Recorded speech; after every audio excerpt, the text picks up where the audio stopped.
Hello, my name is Khaled Mattawa. I'm delighted to be with you this evening and to celebrate the Mahjar poets and also to collaborate with the Arab American National Museum again. I'm grateful for this invitation. I will read a poem called The Evening by Elia Abu Madi. The poem was written in Arabic. It's called al-Masaa. And Elia Abu Madi, as many of you know, was one of the great Mahjar poets. He may have been one of the youngest in the group. He was born in 1889 and died in 1957.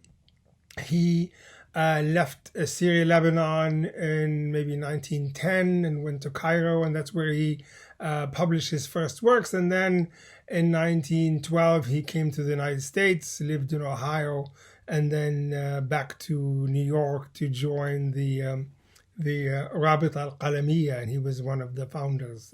He's the youngest of the group and considered by many to be one of the most brilliant ones, and I think so. I agree. So The Evening, al-Masaa.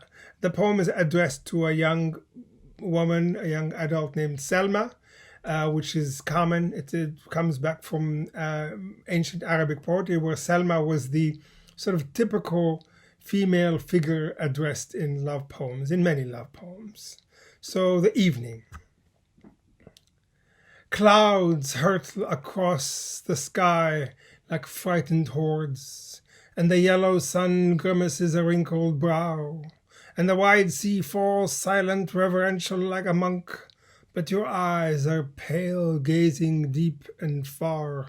Selma, what are you thinking? Selma, what are you dreaming of? Have your childhood dreams disappeared behind the frontiers? Have your eyes conjured the ghost of old age from the clouds? Are you afraid darkness will come and the stars disappear? I can't see what you're imagining, Selma. Only shadows spread across your eyes, seeking to nest in your sleep.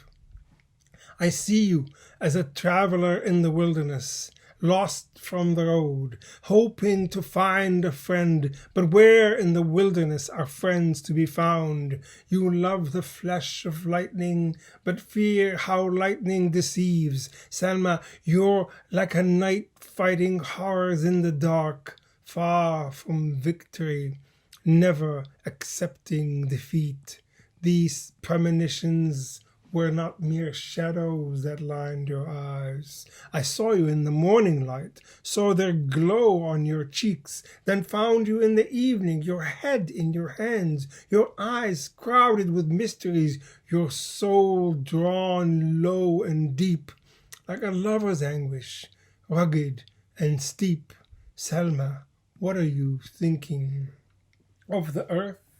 How the thrones of light fell from their heights, or the green meadows, how silence muffled their expanse, or the birds as they returned to their nooks, or of night, how it shrinks cities, renders them villages, how a hut and a mansion both go unseen, how thorns and jasmine become one and the same.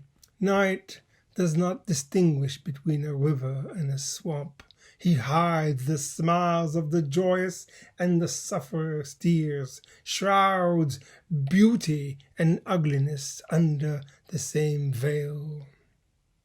But why do you long for daylight, when at night too dreams and hopes grow? The heavens and their planets thrive.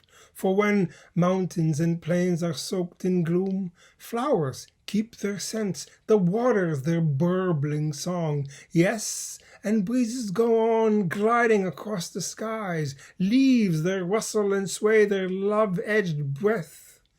The nightingale breaks out into song, forgetting its claw and beak. Listen to the stream, Selma, bounding down the slopes. Breathe in the flowers as they exude their perfumes. Enjoy the heavens' meteors as long as they loom, before a time comes like fog or smoke when you won't see the stream, when its song will cease to please. The day Son of the morning has died. Do not ask how it died. Seeing life can only strengthen a girl's faith. Stave off grief and sorrow. Claim your rightful joy of youth. Your face in the morning is the glory of the sun's glow. And when the sky turns dark, Selma, let it shine its cheerful grace. Thank you very much. I appreciate it.